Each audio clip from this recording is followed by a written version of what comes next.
for our children. Because as Roger Gitlin said earlier, not everybody's going to go to college. Lastly, we need to do everything we can to get the College of the Redwoods to put four-year college in here so that kids can stay in this area. One of the disappointing things to me when I look at the landscape of our county is that we're not keeping our kids here. The typical high school kid here has to look around and say, there are no jobs. I'm going to have to go to Sacramento or San Francisco, or I'm going to have to go somewhere else. You know, we can do better than that. We don't have to send our kids out of here. We can keep them here. Thank you.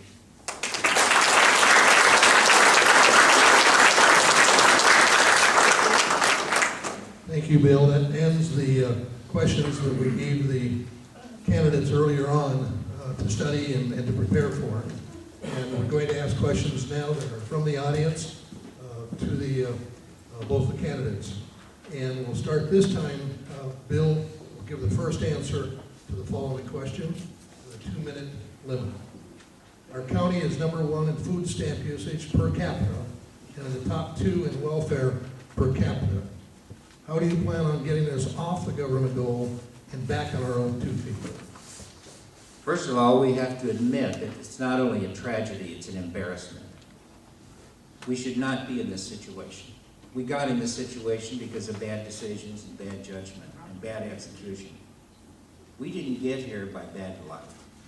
It didn't happen by happenstance. It's terrible decisions that have been made along the way. So what would I do? Well, as Roger Gitlin said, we need private sector jobs here. People that are generally speaking, that are drawing welfare or on food stamps, sometimes they do need a hand up. And we need to be able to give that to the people that do need a hand up. But a hand up is different than a handout. And we need to recognize that although there are lots of people that need welfare and need food stamps to survive, and we need to be able to give that to those people that do need it. There are too many people out there that are gaming the system. There are too many people out there that are utilizing food stamps and welfare as a crutch. In fact, many of the people work on the side. We need to have better enforcement of the rules with regards to people that are receiving food stamps and welfare to make certain that those people that are in need actually get it. And the people that are not in need don't get it.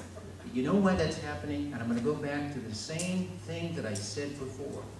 This happens along with complacency and apathy when people don't have jobs.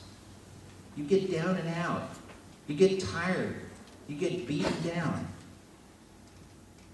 And how do you change that? You change that by creating an environment where you give people jobs. Thank you.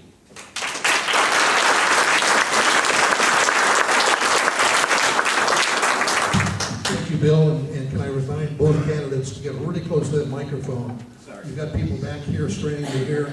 Almost, I think 2 of them almost fell off the seat trying to get a little closer. Sorry. So get right in there real personal with it. Martha, our county is #1 in food stamp usage per capita and in the top 2 in welfare per capita.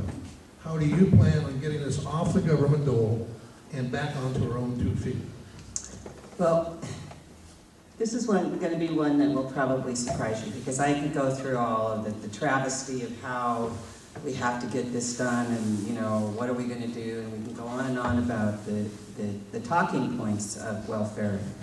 But I've always had my plan, if I got to run the world, would be that everyone that was receiving assistance would need to report daily to a local location, and report to that location, and then you could stay there all day, and you could receive your check.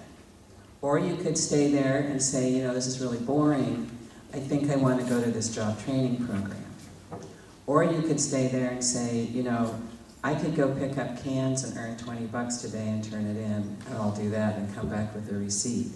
Or you could say, the reason I'm not working is because I do have a drug addiction, and then they can say, then you can go right over there to the drug assistance. But we do definitely need to try to figure a way to make the people responsible, because it has gotten complacent. And over the years, I've gone into homes and then, you know, I'll do a home visit for a student and there'll be 4 or 5 people in the room. Everybody's kind of got their feet up, having a cigarette and drinking coffee and playing cards while I'm working 2 jobs. So I understand the frustration, but so far we haven't been able to weave our way out of it. But I really do believe that we need to put a more stringent reporting mechanism in line. Now that's going to have to be something that's going to come. We had an opportunity one time when we were offered a pilot program for our community. Because what happens is, like for instance, Jerry Brown wanted to charge people for a small fee to use the emergency room, to try to encourage them not to use the emergency room. It was stopped at the federal level with the federal dollars. Thank you.